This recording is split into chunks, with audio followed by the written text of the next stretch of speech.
Dear viewers, আমি সেখানে যেতে চাই, আমি কাজটি করতে চাই, আমি এক গ্লাস পানি খেতে চাই। এই ধরনের কথাগুলি বলতে হলে তোমরা কিভাবে বলবে?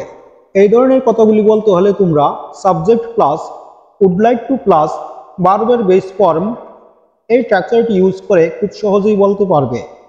ভিউয়ার্স, উড লাইক টু অর্থ চাওয়া। যদি তোমরা বলতে চাও আমি এক গ্লাস পানি খেতে চাই, তাহলে এর জন্য বলবে I would like to drink a glass of water. আর যদি বলতে চাও আমি সেখানে যেতে চাই, তাহলে এর জন্য বলবে I would like to go there. আমি সেখানে যেতে চাই, I would like to go there. আর যদি বলতে চাও আমি কাজটি করতে চাই, তাহলে এর জন্য কি বলবে? তাহলে এর জন্য বলবে I would like to do the work. আমি কাজটি করতে চাই, I would like to do the work. যদি তোমরা বলতে চাও আমি একটি গাড়ি কিনতে চাই, তাহলে এর জন্য কি বলবে? তাহলে এর জন্য বলবে I would like to buy a car. আমি একটি গাড়ি কিনতে চাই, I would like to buy a car. আর যদি তোমরা বলতে চাও আমি এক কাপ কফি খেতে চাই, তাহলে এর জন্য কি বলবে? তাহলে এর জন্য বলবে I would like to have a cup of coffee. আমি এক কাপ কফি খেতে চাই, I would like to have a cup of coffee. Viewers, এভাবে তোমরা আরও বলতে পারো আমি ঘুরতে যেতে চাই, I would like to go for a walk.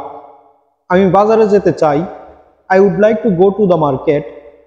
Viewers, এভাবে তোমরা subject plus would like to plus ভার্বের বেস ফর্ম এই স্ট্রাকচারটি ইউজ করে এ ধরনের যত কথা আছে সেগুলি তোমরা খুব সহজেই বলতে পারবে। ভিউয়ার্স, নেক্সট যে স্ট্রাকচারটি আমি তোমাদের সাথে শেয়ার করতে যাচ্ছি সেটি হলো subject plus use to plus ভার্বের বেস ফর্ম। এখন প্রশ্ন হলো কোন ধরনের কথা বলতে হলে তোমরা এই স্ট্রাকচারটি ইউজ করবে? যদি তোমরা বলতে চাও আমি তাকে ভালোবাসতাম, আমি তাকে ঘৃণা করতাম, আমি সেখানে যেতাম, আমি ধূমপান করতাম, এ ধরনের কথাগুলি, অর্থাৎ কোনো কাজ অতীতে করতে কিন্তু বর্তমানে আর করো না, এ ধরনের কথা বলতে হলে তোমরা এই স্ট্রাকচারটি ইউজ করে খুব সহজেই বলতে পারবে। চলো কয়েকটি এক্সাম্পল দিয়ে বিষয়টি আর একটু ক্লিয়ার করে নেই। আমি প্রতিদিন সেখানে যেতাম, I use to go there everyday. আমি প্রতিদিন ভোরে ঘুম থেকে উঠতাম, I use to wake up early in the morning.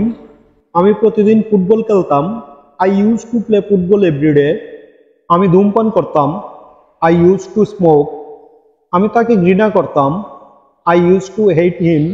আমি তোমাকে ভালোবাসতাম, I use to love you. আমি প্রতিদিন নদীতে সাঁতার কাটতাম, I use to swim in the river everyday.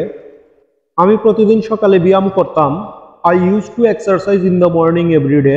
Viewers, এভাবে তোমরা অতীতকালের কোনো অভ্যাসের কথা বলতে চাইলে subject plus use to plus ভার্বের বেস ফর্ম এই স্ট্রাকচারটি ইউজ করে খুব সহজেই এ ধরনের কথাগুলি বলতে পারবে।